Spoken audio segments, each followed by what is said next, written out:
日呢，我就要返工，去我嘅甜品店度做嘢。我着邊對鞋好呢？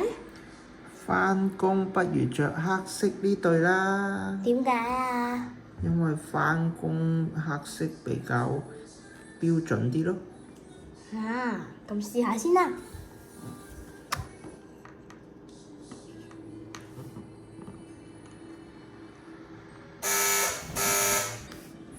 換咗啦，不過我感覺呢套衫同對鞋唔係好襯喎。咁啊，不如你試下換埋套衫睇下。我得一條裙咋，不如着埋條裙睇下。好啊，試下。好，我就試下啦。我換咗套衫啦，不過感覺都唔係好襯喎。咁啊，不如試下藍色呢對鞋。好喎，咁如果試藍色呢對鞋嘅話，我就可以換翻套衫啦。好啊。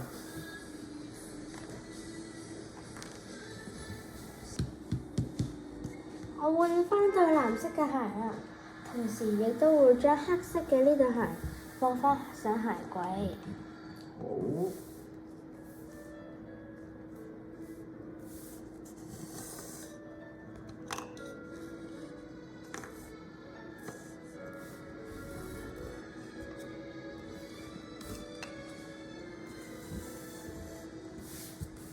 你覺得藍色呢對靚唔靚？我覺得都係唔係好襯。唔係好襯不啊！如再換多對。好啊，咁你試下白色呢對。好啊，感覺好有白雀皇后嘅 feeling。試下先。我換好啦，睇下。呢一對好似好過頭先。係啊，佢靚好多，但係我覺得呢個顏色同我對鞋唔係好襯喎。咁你要唔要試下再換件衫？唔使啦。咁你試下換黃色呢對鞋，可能會襯啲喎。好啊。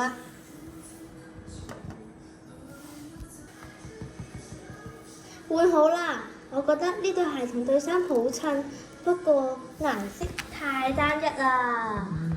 係幾靚，不過可以再試下啊！紫色呢一對都幾鮮豔啊。OK。我換咗對紫色嘅鞋啦，但係感覺顏色有啲鴛鴦，唔好睇啊。咁樣啊，咁我就介紹你最後一個我哋最熱門、最新款嘅呢一對啦。好，我換下先。我換咗呢對，我覺得好靚啊！